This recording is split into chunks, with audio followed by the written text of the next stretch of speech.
Gandang oras po mga kapatid kay Kristo at mga kababayang Pilipino dito po sa Pilipinas at sa ibayong dagat. Kung saan man po kayo naroon, muli po namin kayong inaanyayahan na magsama sa pagbubulay-bulay mula sa salita ng Diyos. At ang panalangin namin, ito nawa ay maging pagpapala sa bawat isa na makapakikinig itong mensahe ng Diyos sa atin ngayong oras. At bago po tayo manalangin, babasahin ko muna ang ating scripture passage, ang pahina po sa Biblia. At ito po ay makikita natin sa kabanatang 12 ng aklat na Ecclesiastes o sa ibang translasyon, Mangangaral. At ito po ang sinasabi dito sa talatang 13 hanggang 14 po, dalawang talata. Ecclesiastes, kabanatang 12, talatang 13 at 14. Babasahin ko na po sa inyo, para sa inyo.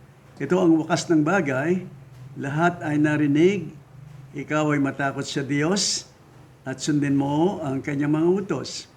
Sapagkat ito ang buong katungkulan ng tao, sapagkat dadalhin ng Diyos ang bawat gawa sa katulan, pati ng bawat kubling bagay, maging ito ay mabuti o maging ito ay masama. Pagpalain naman ng Diyos ang kanyang mga salita sa ating mga puso at tayo po'y saglit na manalangin. Amang Diyos na sumasalangit, kami po ay lumalapit sa inyong banal na trono. Ngayong oras na ito upang ikaw pasalamatan namin sa iyong kabutihan, sa iyong kagandang loob, higit sa lahat, sa inyong pong pag-ibig sa amin, binigay mo ang iyong bugtong na anak, ng aming Panginoon Kristo, ang Diyos na nagkatawang tao, na siya po ang tumubos ng aming mga kasalanan, sa pamagitan ng kanyang kahirapan, kamatayan, pagkalibing at pagkabuhay na maguli at pag-akyat sa langit upang sino man sa kanya ngayon ay sumampalataya, hindi na mapapahamak kundi magkaroon ng buhay na walang hanggan. Pagpalain mo po ang pag-aaral po namin ng salita, tulungan nawa ka ng Banal na Espiritu, na maunawaan po namin ang mensahe mo para sa amin ngayon at matimo sa aming puso, at makahigit sa lahat, makapagbibigay luwalhati sa inyo pong dakilang pangalan. Ito po nga aming panalangin na may pagpasalamat at pananampalataya sa karapatan pong pangalan ni Jesucristo na aming Panginoon. Amen. Pinamagitan ko po ang ating aralin ng ganito, ang kawakasan ng lahat ng mga bagay. Ulitin ko po, ang kawakasan ng lahat ng mga bagay. Ang sumulat po nitong Ecclesiastes o Mangangaral ay si Haring Solomon. Meron pa po siyang ibang aklat na sinulat, yung Kawikaan at saka Awit ni Solomon. Yan po ang mga naisulat ni Solomon. Ang taong ito po ay nalagay sa posisyon na makikilala siya sa 5 bagay na taglay po niya. Ano po, nung siya ay nabubuhay pa, na kung saan ang mga 5 bagay na ito na aking babanggitin ay inahangad po din ng mga tao na mapasa kanila. Ano po? At sapagat ito po ay ang siyang inahanap ng tao ayon sa laman. Ang una po, ang kanyang naging pinakamarunong na nabuhay sa balat ng lupa. Ano po? Maging ng mga hayop, mga ibon, mga bees, ano po? Mga punong kahoy ay nakakausap niya. Kaya po, hindi karaniwan ang karunungan ng taong ito. Ano po? Pangalawa, siya rin ang pinakamayaman.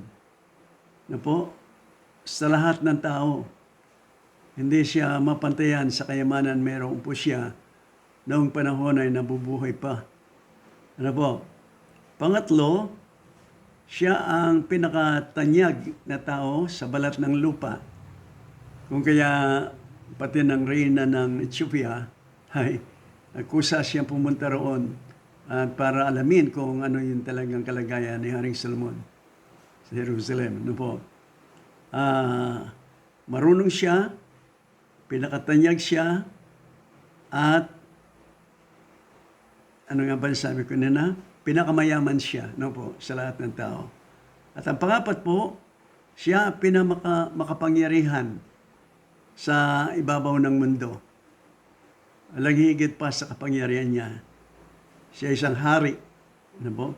And then, ang ikalima, siya ang nakaranas sa lahat ng kalayawan ng kanyang laman. Yung tinatawag na lust of the flesh. Ano po? Ito ang kalagayan ni Haring Solomon.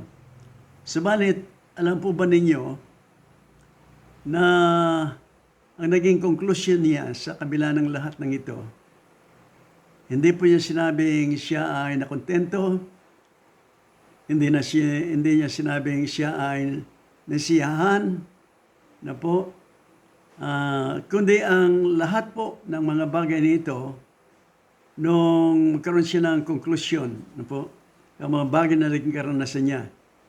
Ang sabi po, paulit-ulit po, sa aklat ng nitong Ecclesiastes, ano po, ang sabi po niya, ang lahat ng bagay sa ilalim ng langit ay walang kabuluan.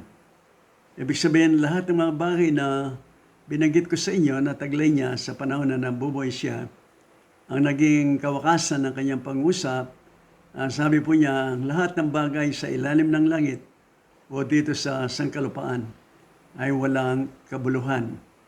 Ulitin ko po, sinabi niya na walang kabuluhan ang lahat ng mga bagay na naging karanasan niya.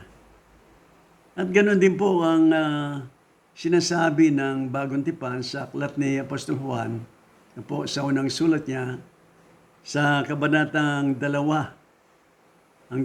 mula sa talatang 15 hanggang 17, ganito po ang sinabi ni Apostol Juan sa inspirasyon sa kanya ng Espiritu Santo. Verse 15, huwag ninyong ibigin ang sanlibutan, ni ang mga bagay na sa sanglibutan. Kung ang sino man ay umibig sa sanlibutan, ay wala sa kanya ang pag-ibig ng Ama. Sapagkat, 16, ang lahat na nangasa sa libutan, ang masamang pita ng laman, the lust of the flesh, at ang masamang pita ng mga mata, the lust of the eyes, at ang kapalaluan sa buhay, the pride of life, po, itong tatlong ito, ay hindi mula sa Ama, kundi sa sanlibutan. Talatang 17, pansinin po ninyo ang salita dito, at ang sanlibutan ay lumilipas, at ang masamang pita niyaon. Datapwat ang gumagawa ng kalooban ng Diyos ay nananahan magpakailanman. Ito po ay angkop na angkop doon sa naging karanasan ni Haring Solomon. Na yung mga bagay na ipinamuhay niya noong panahon na siya ay malakas pa. Ano po? Ay yung tatlong bagay na narito, masamang pita ng laman, or the lust of the flesh, masamang pita ng mga mata, the lust of the eyes, at ang kapalaluan sa buhay, the pride of life. Ang sabi po dito, hindi mula sa Ama, kundi sa sanlibutan. Ang lahat ng ito, sabi po sa talatang 17, ay magsisilipas, mawawala. Ano po? Subalit, ang gumagawa lamang ng kalooban ng Diyos ang nananahan magpakailanman. Meron po itong cross-reference sa unang Timoteo, kabanatang 6, talatang 6 hanggang 10. Mapasahin ko rin po sa inyo. Datapwat ang kabanalan na may kasiyahan ay malaking kapakinabangan, sapagkat wala tayong dinalang anuman sa sanlibutan at wala rin namang tayong may lalabas na anuman. Ngunit kung tayo'y may pagkain at pananamit, ay masisiyahan na tayo doon. Datapwat ang mga nagsisipagnasang yumaman ay nanguhulog sa tukso at sa silo at sa maraming mga pitang hangal at nakasasama na siyang naglulubog sa mga tao sa kapahamakan at kamatayan. Talatang 10, sapagkat ang pag-ibig sa salapi ay ugat sa lahat ng uri ng kasamaan, na sa pagnanasa ng iba ay nangasinsay sa pananampalataya at tinuhog ang kanilang sarili ng maraming mga kalumbayan. Ito po ang kaalintulad ng sinabi ni Solomon na yung lahat ng mga bagay na ipinamuhay niya sa kanyang sarili ay walang kabuluhan. At dito po sa sulat ni Apostol Pablo, Kabanatang 6, talatang 6 hanggang 10, sinasabi kay Timoteo na kung may pagkain ka, ano po, ay magkasya ka na. You need to be contented. You should experience contentment in life. Kung ikaw ay kumakain na, nanamit, sabi ni Apostol Pablo, that's more than enough what you need. Pero, yung mga nagnanasang yumaman po ay nanguhulog sa tukso. Katulad nga po sa karanasan ng ating mga politiko, ang marami po na nagnanasa na maluklok sa posisyon sa pamahalaan ay ako'y naniniwala sa sariling opinyon ko lamang po na ang karamihan sa mga ito ay hindi upang maglingkod sa kanilang mga kababayan, kundi kung sila ay may pagnanasang yumaman, ano po, sa kaban ng yaman ng pamahalaan. Kung kaya po karamihan sa kanila, ano po, ay yumayaman. Kung kaya ang pusakal, ano po, ang corruption, sabi natin, ay masyadong pusakal, ano po, ang nangyayari sa ating gobyerno.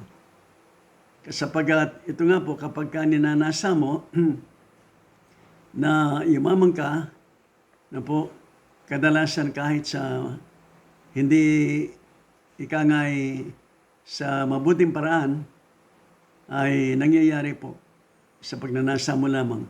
Nahuhulog ka sa tukso at sa silo ng maraming pita, angal at masasama. Nakasasama na siyang naglulubog sa mga tao sa kapahamakan at kamatayan.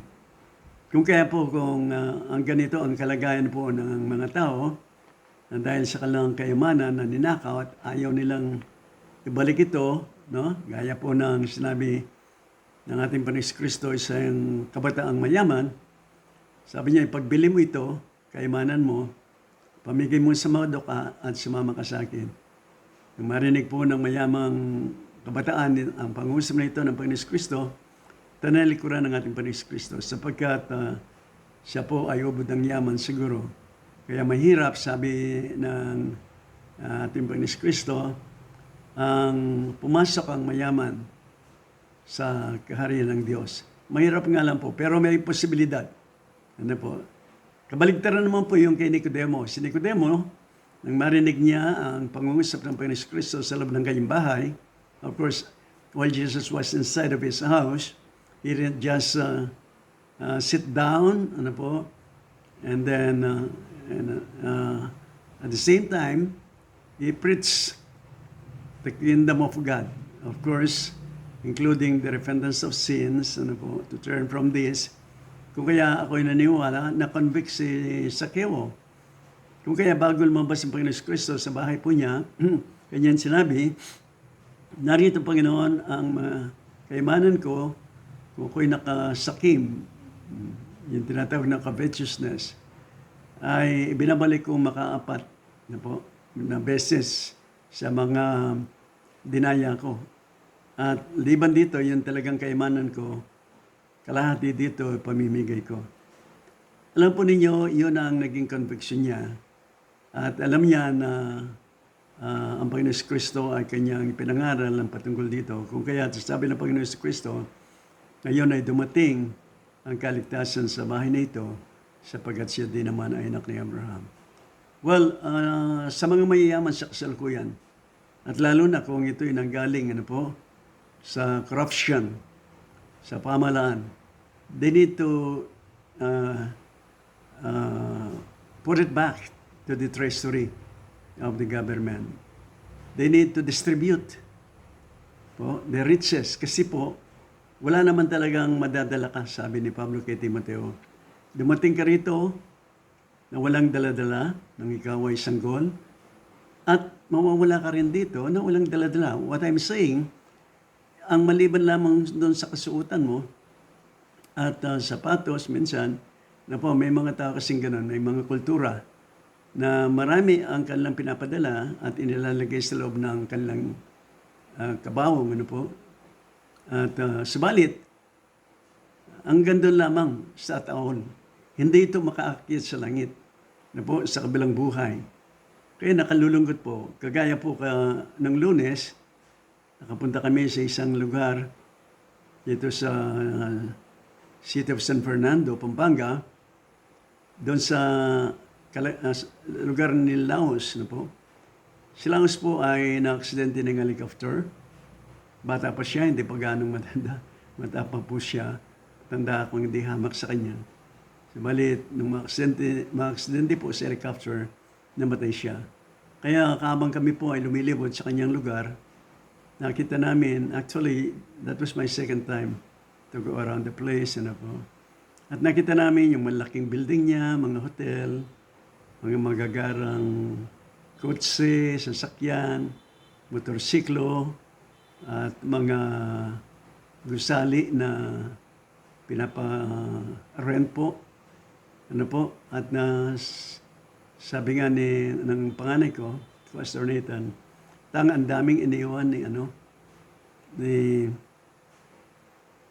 Laos. Sabi ko, hindi mo talagang may tatatwa. Ang sinasabi ng Biblia, salita ng Diyos ay totoo.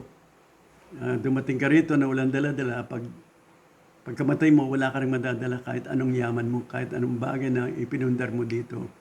Kaya po, ang pinakamahalaga, this is, sabi ko nga, ayon dito sa ating pinag-aaralan, kung bibigyan natin ng pamagat ito, pwede rin natin sabihin, the conclusion of the matter, Okay, the conclusion of all matter, rather. Ang kawakasan ng lahat ng mga bagay. Okay, yun po ang ating pinakapamagat. At masasabi natin na importante rito yung sinabi ni Apostol Juan na kung sakaling ang lahat ng mga bagay ay magsisilipas. Subalit ang sabi niya, ang gumagawa ng kalooban ng Diyos ang siya lamang mananatili magpakailanman. Hindi po yung kung ano yung ginawa mo dito sa mundo, sabihin natin, nagpapakamatay ka, sa pagnanasa mong yumaman ka, gumagawa ka ng maraming paraan, upang ikaw ay yumaman. Subalit kung hindi mo naman napangalagaan ang isang espiritong buhay, ang iyong relasyon sa Diyos, at ang pagsamba mo sa Kanya, ang paglilingkod mo sa Kanya, ang pakikipag-ugnayan mo sa Kanya, na ang paggawa mo ng kalooban ng Diyos sa buhay mo. Kung hindi mo po nagagawa yan sa kasalukuyan, ikaw ang kawan-wadan kasi wala ka namang madadala dyan. Uuwi lang sa wala yan. At pagkatapos, pagharap mo sa Diyos, yun po ang malaking problema mo. Kung ginugol mo ang lahat ng panahon mo para sa sarili at wala sa kalooban po ng Diyos.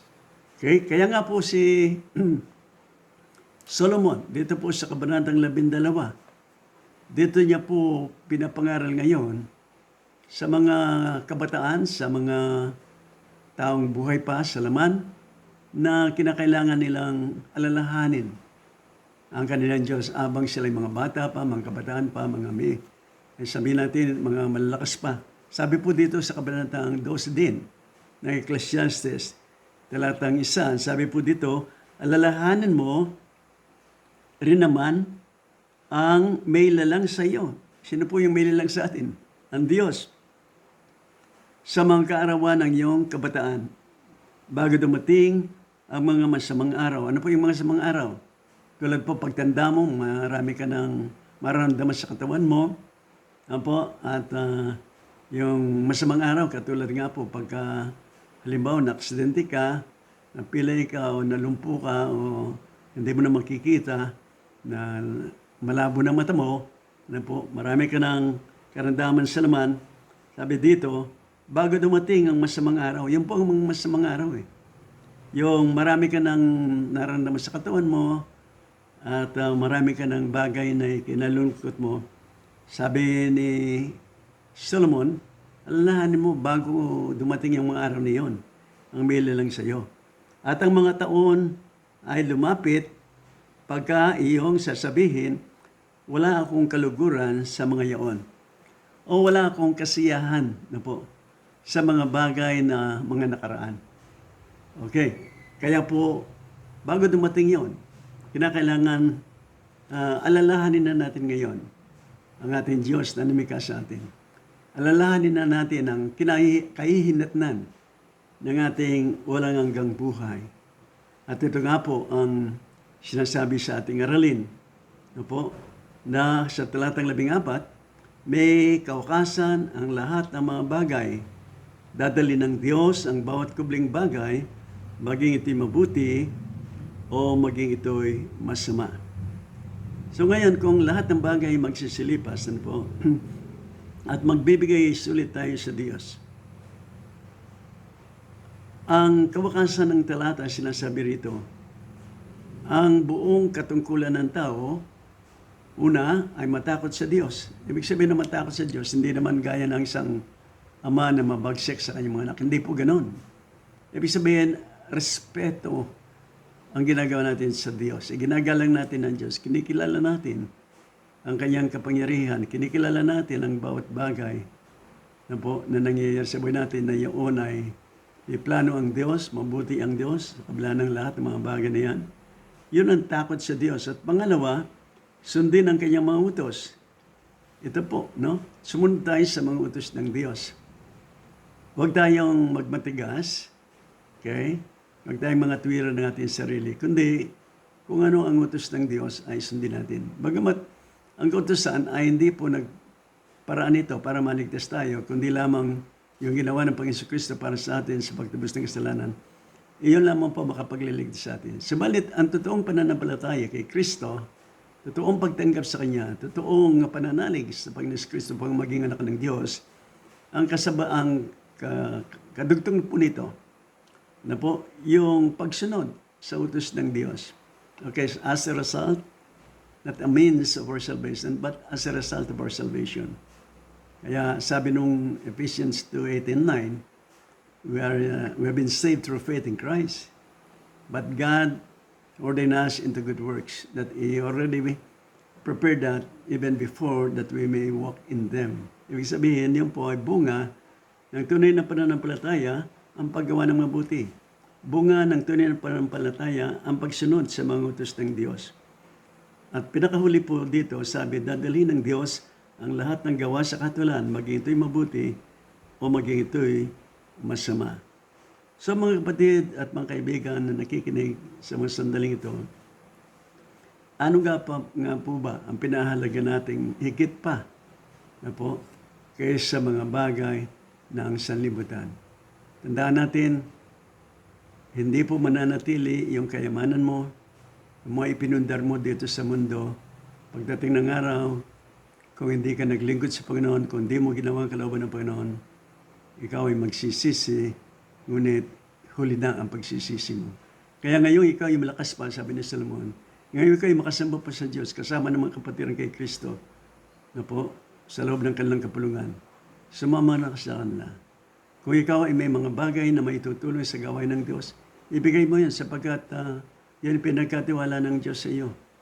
Hindi mo sariling kayamanan yan. Tulungan mo ang gawain ng Panginoon sa pamagitan ng pagkakaloob mo. Manalangin ka palagi, magbasa ka ng salita ng Diyos. Gugulin ang buhay, hindi lamang sa iyong sarili, hindi lamang sa pamilya, hindi lamang sa pagkaibigan, kundi higit sa lahat. Gugulin ang buhay, ang kalakasan sa kapurihan ng Diyos at sa kapakanan ng ministeryo ng salita ng Diyos. Lalo na ang Ebanghelyo ni Kristo na dapat may pangaral sa lahat po ng mga tao. Pagpalain naman ng Diyos ang masalitang ating napag-aralan ngayon. Sana po matimo ito sa puso ng bawat isa upang magbigay paalala sa atin na anumang bagay na taglay ng tao sa libutan na po darating ang kaukasan at wala siyang madadala sa kabilang buhay. Ang ginawa lamang ng isang tao ayon sa kalooban ng Diyos ang mananatili sa Kanya magpakailan-kailanman. Meron pong phrase na ah, sinasabing ganito, only one life to soon be passed, only what's done for Christ will last. Pagpalain po kayo ng Panginoon at hanggang sa susunod po ang pag-aaral po natin.